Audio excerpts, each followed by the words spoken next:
will go to the church. If I'm earning 1,000, 100 cedis will go to the church. If I'm earning 10,000, 1,000 cedis will go to the church. If I'm earning 100,000, 10,000 goes to the church. The more you earn, so Mark, let's listen to this woman and the pastor. Okay, when we return, we continue.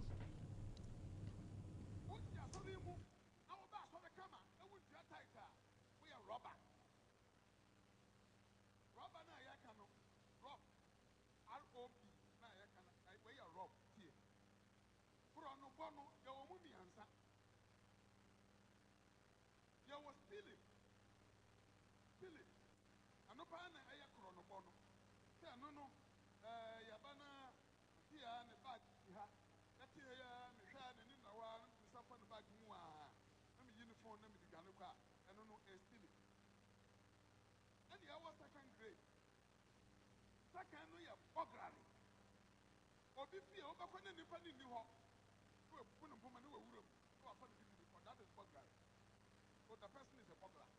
And you open any no room, nipper in the hall. And you are the professional. That's great. And we are robbers. I know they are when they can. Oh, you know, two kind of you. How to keep it up, however, if you are back to your way, and we could sign upon the Bible, sign by a fan of robber. Now, Mr. 1 year went to your ties, you know, they are not stealing. They are not burglary. They are. When you mention a member of robbers, and I said, wouldn't you say, I'm your home? Wouldn't you say, I am a media? I would get in the whole pack. And Mr. Sandy Partner would see us what them I would your ties, you know. Why are they? I'm raw. I will say, you did too true. Radia Mama, I'm young. You're supposed to be a Muslim, you'll be already. Guys, I think the volume for this one is a bit is very low. So let me try and see if we can listen to it here.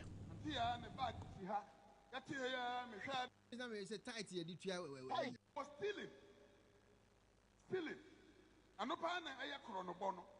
Say, no, Yabana, and Tia and the bag, Yatia, Michan, and in the one, the Safan bag, let me uniform, let me the Ganuka, and no, stealing. And the hour second grade. Second, no, you're burglary. Or be fear, or back when any penny knew her. You were put upon a room, you are funny baby, that is burglary. So the person is a burglar. On the open and no room, nipping knew her. And you are the professionals. That's great. And we are robbers. I know they are when they can. Oh, you know, two kind of you. How to keep it up, however. You could have back to your way, and we could sign by a fan of robber. Now, Mr. 1 year went to your title, you know, they are not stealing. They are not burglary. They are. When you mention a member of robbers, and wouldn't them say, I'm your home? Wouldn't them say, I am a media, and would get in the home far. Now, Mr. Simon Panna would see us what them I wouldn't your title, you know. Why are they? I'm raw. Bible say, you did too true, Muno. Radia Mapine arm, young fire and sank. You're supposed to be a Muslim, you'll be our baby. To show you now you're unrobbed. I mean, I make a Bible, Neka. Papa, you can't unrob enough from war, bush or so, suffocate to us. I saw him paying for, still what the force, we are chrome for. Serious. Okay. We are chrome for. Papa, what can I can be bishop say, Uba mi won't ya tight, Ubi be Moma o to. From one can say, Ubi be who I am fat tight, and Cotia, one kind of woman. Papa said, me, I made a whole young fan so more. Now, what can be said, Ubi a Juma contractor, or Timmy ya tight. Fine. Me, Juma. Said you walk on us sanity. I can pay tight, meet you. Tight, pa. Mint you. Dear ma mint you, and say, dear me pen on the day back. Dear can me the best dear me pewa bonson. Fine. Me ma me be, me ma me young wee. If a party will be an himself a primo, or would that a time mamma. I had to buy the toffer. And see, dear Papa, I didn't quite make a 7 year old young Casabian one on the Yatia. Papa, dear Tossu. tight no a wo ka ho asem no me maami e ba be wu no nya nwuye na ma be tua tight kuku dame na wa be asori ma be yi asori bad time ko abe yi 5 million say mo famra na ma page 50 million dia be tua tight afi de kabo mu say sen Okay. time na ye tua welfare no na dan na mu ye ma obi nye adwuma na oni sika ode ye adwuma obe tua tight mostly I say obi bi wu wunya asema want tua tight a wo ma obepe de wa ha Okay. Papa train. No, yeah, tell me. When to me Papa Papa train. Papa Train. Fine.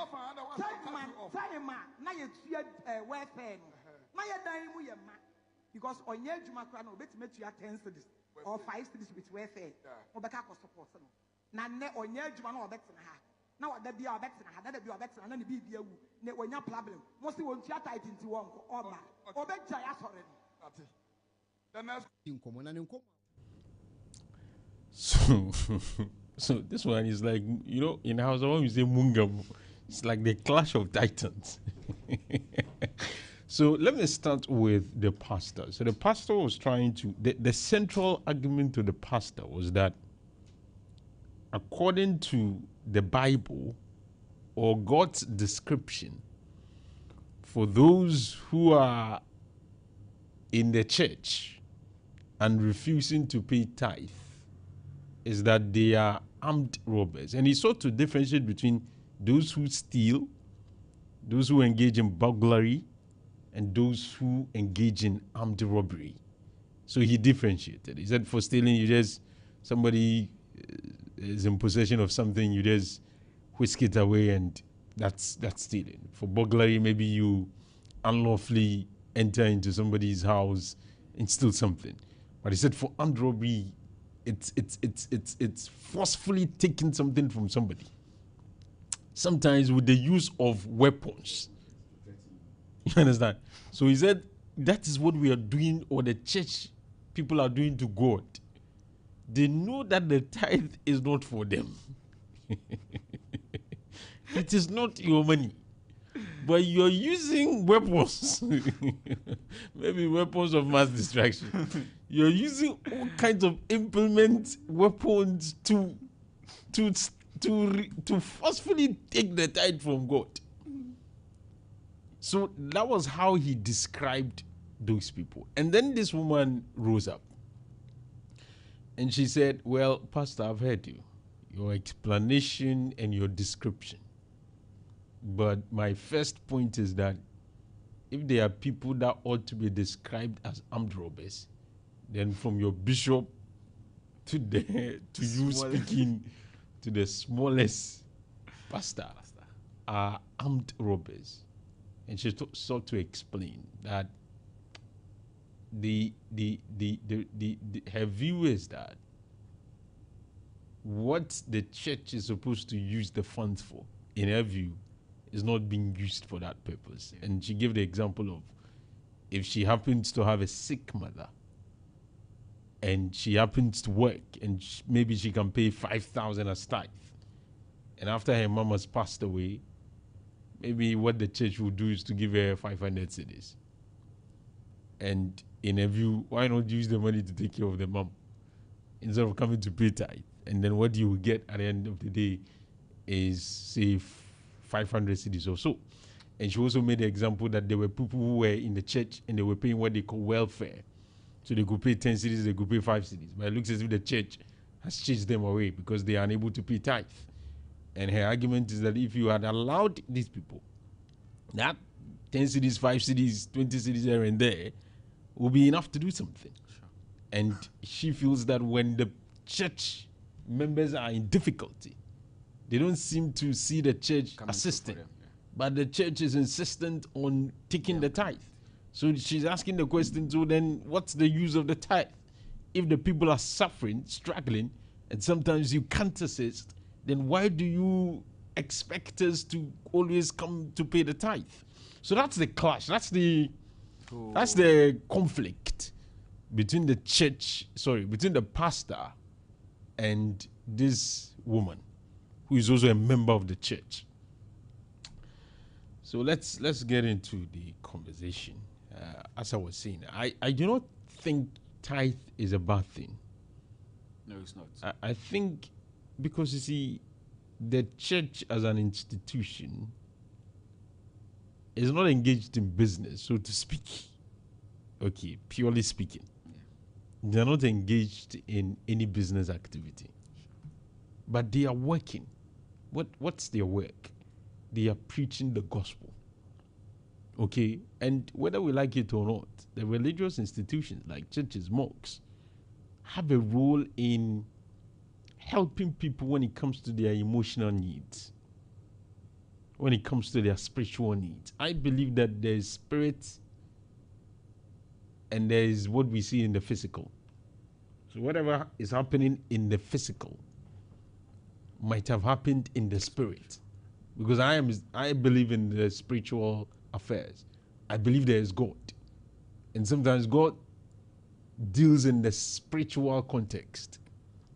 So there is God. Now your church, and because it's a church conversation, let me stick with the church.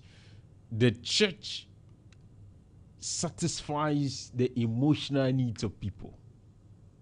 Because sometimes somebody is sick, somebody is going through some difficulties. There are pastors, there are religious leaders, there are church leaders who can intervene, pray for them, assist them psychologically, support them, give them words of encouragement. All these are some of the roles that the church will play. Okay? Now, the other thing that the church will do is that we've seen some of the churches assisting people who are in need. In fact, some of the churches have built schools. Some of the churches have built hospitals. Some of the churches have built important infrastructures in Ghana. So that the church is a very important institution. And one of the means through which they get money is through tithe and collection and what have you. So the tithe is an important revenue generation source for the church to do a lot of the things that they continue to do. And we can acknowledge the fact that some of the churches are indeed doing these things. Yeah, sure. So in generic terms, paying tithe is not a bad thing. I think it's a very good thing because it helps the church to advance these cause. Okay, so let's appreciate that from that. You want to say something? Oh yeah.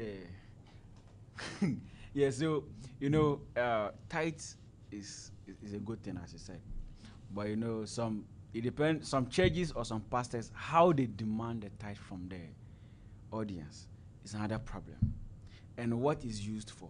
So let's say you are going to build a school building for a government school, or just a portion of a building for a government school, right? And you have members in your church who you know very well. The pastors have had conversation with them, others have had conversation with them, and you know very well that they are good and their ambitions are what? They have the ability to become someone big, to become prominent people in the society. But all they lack is the financial assistance. Go in for them, go through for them, help them with it. Some of the churches do that. Some do, Yes, but some don't. Some are really doing well But some in that don't. respect. So if you find yourself in another church who don't, definitely you pass through it. You definitely have the same perception of what the woman is having right now. Okay, so but we the point I was making is that first of all, the churches, apart from tithe and collection, they don't do business. No, they don't do business. Okay. Even though something they are in business, because for their money it's not even taxed, and they get money every day. Yeah. But ask yourself, how do they maintain the church? The gadgets that they use in the church. They do fundraising. Sometimes when they have to buy gadgets, they do a different ceremony for that. Yeah, but some too will buy these gadgets from what they have collected. As you and I are talking today, as of this moment, mostly, let's say 80-70% of the churches, when they are to buy instrument or these things you are saying, they have a special program outline for but that. It's all part of, because their main... So the tithe is going to be different from... their main source of funding is from the members. The members, yes. Like, apart from the members, how are they going to get... members, so how do you get the No, we'll come to that bit. But I'm trying to say that, for instance, if they want to buy instruments, they're going to get the money from the members.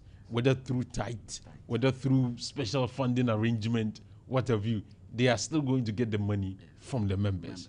For instance, maintenance of these gadgets, electricity, water bill, they're going to get the money from the members. Okay, the pastors, who pays them? It's the members that will pay them. Yes. Okay, all the vehicles that some of these churches have, where the pastors are sleeping, for instance, there are some of the churches who pay for that to make the life of the church, the pastor, because that's his work. Yeah, that's what he is doing. And you can't say he should be poor because he's serving God. He has family to take care of. He will need to eat to get energy to come and preach. Do you understand? When you need assistance, you come to him, he's going to assist. He needs energy. He needs to take care of his kids in school. He needs to be able to pay his rent. He needs to get somebody somewhere to sleep. All these things. So the church is paying the pastor, the other people who are working in the church. Maybe you have cleaners, you have other people. But mostly it is the members who. Yeah. But let's say, okay, so if it is the members, good. If it's not, and they have other workers, it's the church that is going to pay for them. Yeah. The church is going to maintain or procure instruments. They will use money. The church is going to pay electricity bills. They will need money. The church is going to pay water bills. They will need money. Okay? The church will have to find seats, comfortable seats, for members to come and sit on and listen to the message. Yeah. It requires money. The vehicle, when they are going for events, funerals, evangelism, what have you. They have, some of the churches have buses. They will require money to buy fuel, to buy the cars, to go on these assignments. Okay? So all of these things plus others that we have not been able to mention require money. Sure. How would the church reach that money? It's through tithes, through other things. So the money originally is going to come from the members. Definitely. Do you get the point? So that's why I'm saying that tithing or tithe or paying money to the church is not a bad thing. Well, it's not. Because when you think about it carefully, critically, the churches are doing things and they need money to do that. Sure. Okay, so that point made. I also do think that, I don't know, but I seem to have a bit of issues with the way the woman spoke. No, like, it's not, I'm sure people will have issues with me this morning. Yeah. But I thought that you could have put it in a different manner. It sounded too aggressive. The pastor made it aggressive. No. The pastor started with the arm. No, the pastor now, was... Alpha, you see, irrespective of what the church has to take care of, Alpha, we get it. We know you need money for maintenance, but that was telling that they do special ceremonies mostly for purchase of instruments, for buses, for maintenance. They do, some churches do like special ceremony. Okay. Oh, today we are doing fundraising, our bus is poor, so we are doing, so the tithes, that they also take tithes, but there will still be a special offering for the repairance of the what? The bus, the instruments and everything. Okay. But Alpha, the church members are serving the church, they are giving to the church. They don't expect you to take care of the whole church members, no.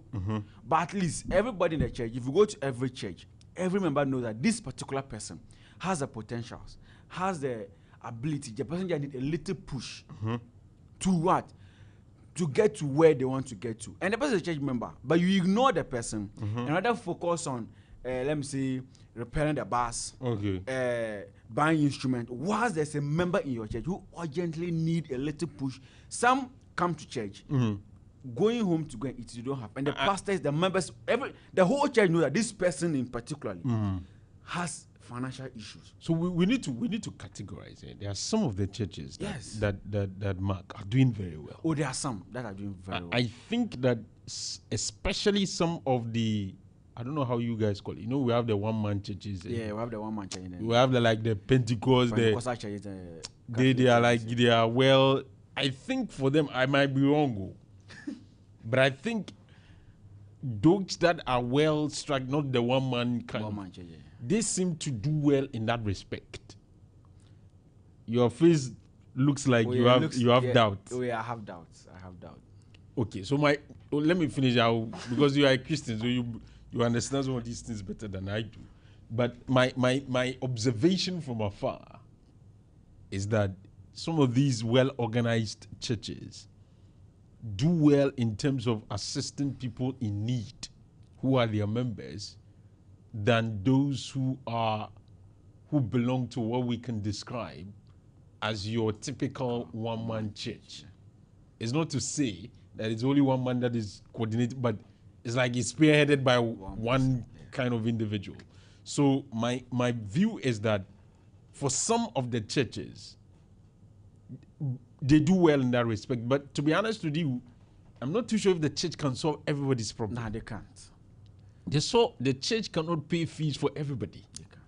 The church cannot give medical assistance to everybody that is sick. I'm sure there are those who will argue that if the church prioritizes the needs of the members, they can do it. Sure. Because the churches, some will argue that they have many resources available to them. A lot. And they can do it if they want to. They want to, yes. So we can have that debate. But in my view, I think that largely the church cannot solve everybody's Nah, problem. they can't solve everybody's problem. But what the members perhaps need is that when I'm in need, I should see the church also being concerned, trying. That's all. Like just pulling strings to see if they, or maybe meeting me halfway. Halfway, that's If I need 10,000 to pay fees, At least. maybe the church will come and take 2,000 2,000. or come and take 3,000. That's perhaps the kind of, help.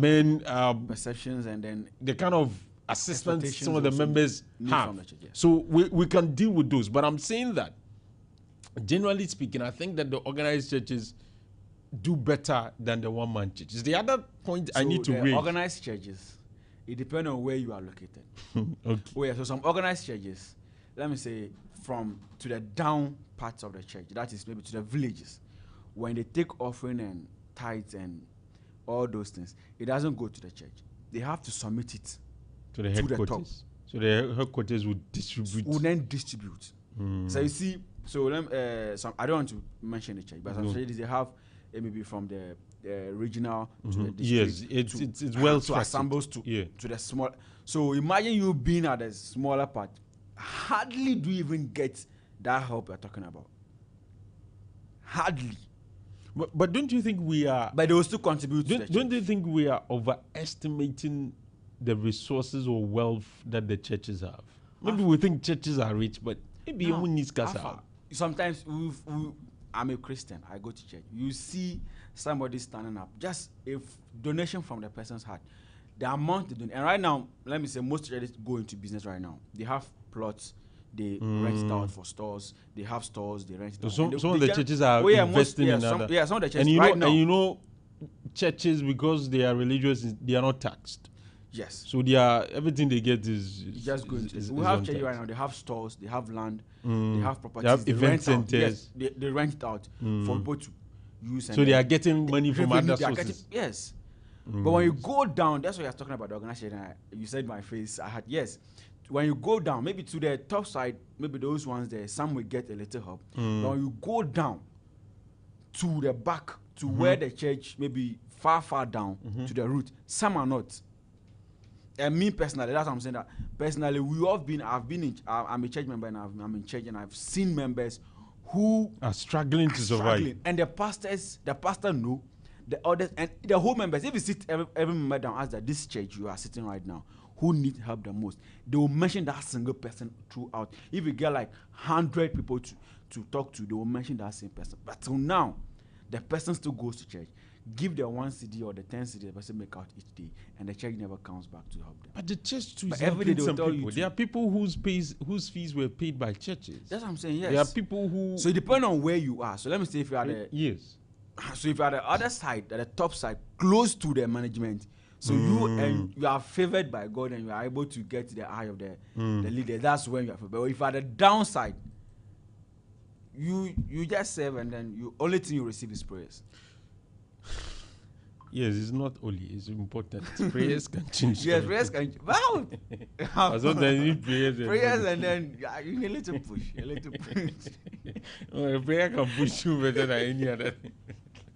So, They work hand in hand, at least. so if you are just joining us, there's a video we've seen and we played it. I don't know if you were able to listen, but in trying to summarize, it was a disagreement between a church member and her pastor.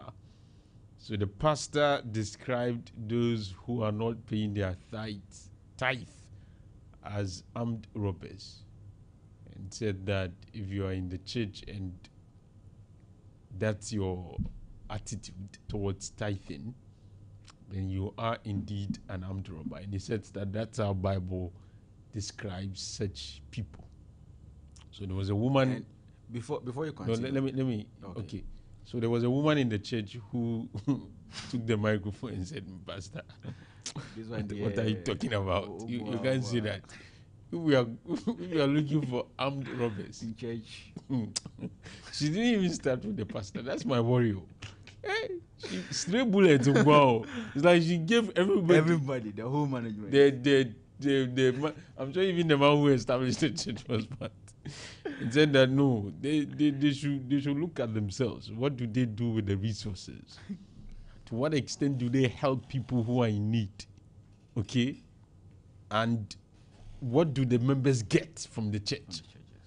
Regardless of their contribution towards the church. And she said that she has come to the conclusion that she will not pay that because she doesn't really see the essence. Okay? And she gave some examples. So it is on the basis of that we've been talking about this issue of tithe, what the churches are using the resources for. Our argument is that tithe is a good thing. It's not a bad thing. I do not think that is a bad thing because, especially if it is used for the right purposes. And we've also explained that the churches need money to do some of the basic things that they're expected to do. Yes. Okay, so you need money. And the major source of revenue for the church is resources from the people, from the members. Beyond that, you struggle to understand where the church is going to get money from. So it is through the contribution of the members. And we are making the point that, well, the church needs money to sustain some of these things. And my point was, the church practically cannot help anybody.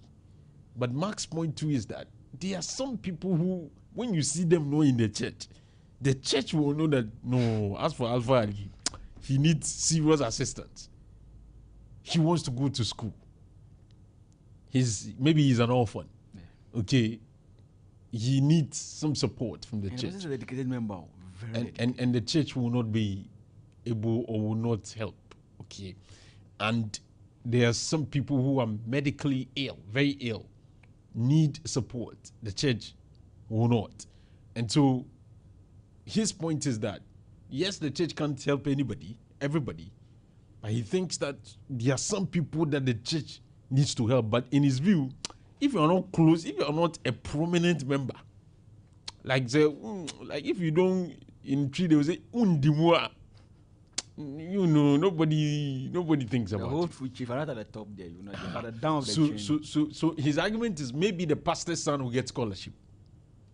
Okay, maybe the people who are able are the ones who are going to get scholarship from the church.